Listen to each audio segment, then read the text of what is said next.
नमस्कार, अमर उजाला.com पर आपका स्वागत है। आपके साथ मैं हूं आदर्श झा। इस वक्त हम अलवर लोकसभा सीट पर मौजूद हैं। कांग्रेस के प्रत्याशी ललित यादव जी हमारे साथ हैं, मुन्नावर से विधायक भी हैं। ललित जी, बहुत स्वागत है आपका अमर उजाला.com पर। ऐसे वक्त में जिस वक्त बीजेपी ने एक हैवीवेट मंत्री को यहां पर चुनाव में उतार दिया, कांग्रेस ने आप पर दाव लगाया, उसकी वजह क्या है और कैसे जनता के बीच जा रहे हैं? देखिए, फर्क सबके सामने है। वो एरोप्लेन से आए हैं, हम जनता की आवाज से आए। उनको यहाँ थोप कर भेजा गया है, गऊचर समझकर। हमें जनता ने अपना बेटा मानकर ये कहा है कि इनको लड़ाओ, तुम चुनाव जिताकर भेजे। तो कोई कैबिनेट नहीं, कोई कुछ नहीं, यहाँ तो जनता फैसला करेगी। लोकतंत्र में जनता मालिक है, इनको फैसला करना है पार्टी के लिए। तो वो अपना चुनाव मुस्तैदी से नहीं लड़ पाते, इसलिए उन्होंने खुद ने इस बात का त्याग किया है कि भाई किसी नौजवानों को लड़ाएं, जो सेकंड पीढ़ी के हमारे लीडर हैं, उनको आगे लाया जाए। तो ये कोई मना नहीं किया, उन्होंने जिम्मेदारी को निभाते हुए ये कहा है कि हम अपनी पूरी जिम्मेदारी निभा नहीं पाएंगे, इसलिए हमें इसे जिम्मेदारी से फ्री करके नौजवानों को अवसर दिया जाए। आप लोग स्थानीय बनाम बाहरी का मुद्दा बना रहे हैं, वही बीजेपी कहती है कि भाई नरेंद्र मोदी तो पूरे देश के नेता हैं, वाराणसी से लड़ रहे हैं, राहुल गांधी जाकर लड़ रहे हैं वायनाड से, तो वहां भी तो बाहरी बनाम स्थानीय का मुद्दा हो सकता है। वो सवाल तो यहाँ भी उठेगा। अब मैं ज्यादा कुछ जानता नहीं हूँ, मैं राजस्थान की बात जानता हूँ।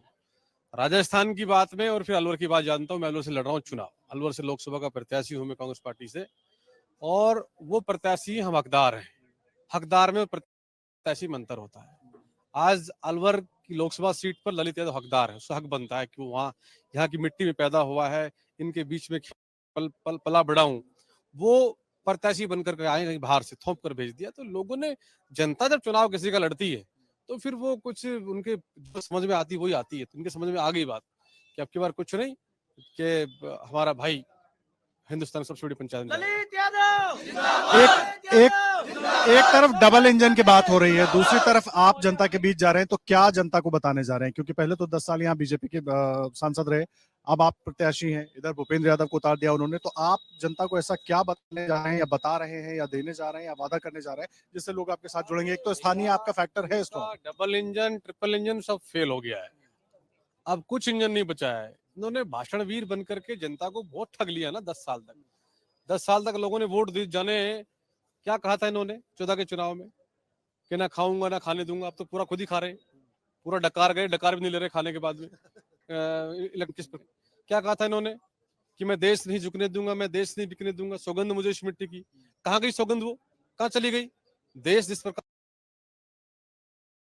चाइना अंदर घुस रहा है और पाकिस्तान से इलेक्ट्रल बॉन्ड के माध्यम पैसा लोग ले रहे हैं, पुलवामा अटैक होने के बाद भी क्या करना चाहते हैं? अब देश इनके बहकाव में नहीं आएगा। क्या कहा था इन्होंने कि 2 करोड़ हर साल रोजगार देंगे, 15 लाख खाते में डाल देंगे और किसान की आय दोगुनी कर देंगे। किसान तो सोचा जाने क्या कर देंगे, क्या ऐसा कुछ लेकर के आएंगे? क्या लेकर के आए? कुछ नहीं। अब राज्यपाल राजस्थान में भाषण पढ़ रहे थे तो उन्होंने कहा कि हम आज किसान को 6,000 से बढ़ाकर 12,000 देंगे। फिर क्या किया उन्होंने? 2,000 बढ़ाए। मुख्यमंत्री जी ने क्या किया? बढ़ते ही हमारे 5,000 युवा मित्र जो लगे थे, राजीव गांधी सेवा मित्र, उनको हटाने का काम किया। तो ये लोग कथनी करनी में इनकी फर्क आ रहा है।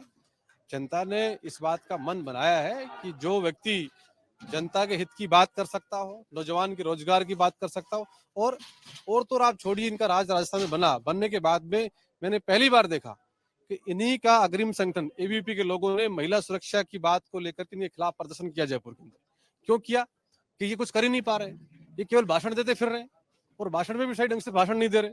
कभी सच सच अकाल बोल रहे हैं, कभी कुछ बोल रहे हैं।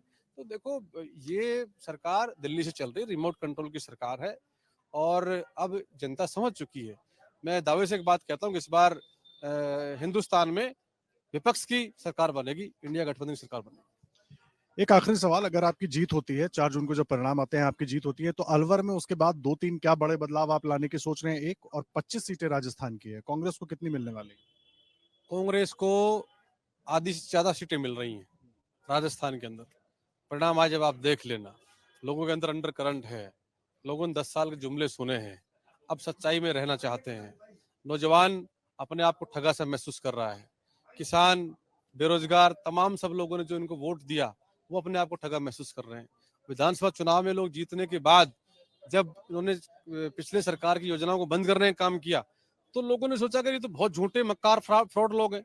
इसलिए लोगों ने तय कर लिया है कि वो पिछले विधानसभा चुनाव से बड़े आहत हैं, कि राजस्थान में सरकार कांग्रेस की बननी चाहिए थी, लेकिन ये क्या हुआ। लेकिन अब उस बदले को यहाँ उतारना चाहते हैं, किसी भी कीमत पे वो गलती नहीं करना चाहते। एक एक व्यक्ति कांग्रेस को वोट देना चाहता है। पानी की बड़ी समस्या अलवर में है, उस पर काम करेंगे। बेरोजगार नौजवान हमारा घूम रहा है, सरकारी तो नहीं मिल पा रहा रोजगार, लेकिन जो विकास की गति 10 सालों में रुकी है उसको रफ्तार देने का काम करें। अगर आप ये वीडियो YouTube पर देख रहे हैं तो हमारे चैनल को सब्सक्राइब करें और बेल आइकन को दबाना ना भूलें। अगर आप Facebook पर ये वीडियो देख रहे हैं तो हमारे पेज को लाइक करें।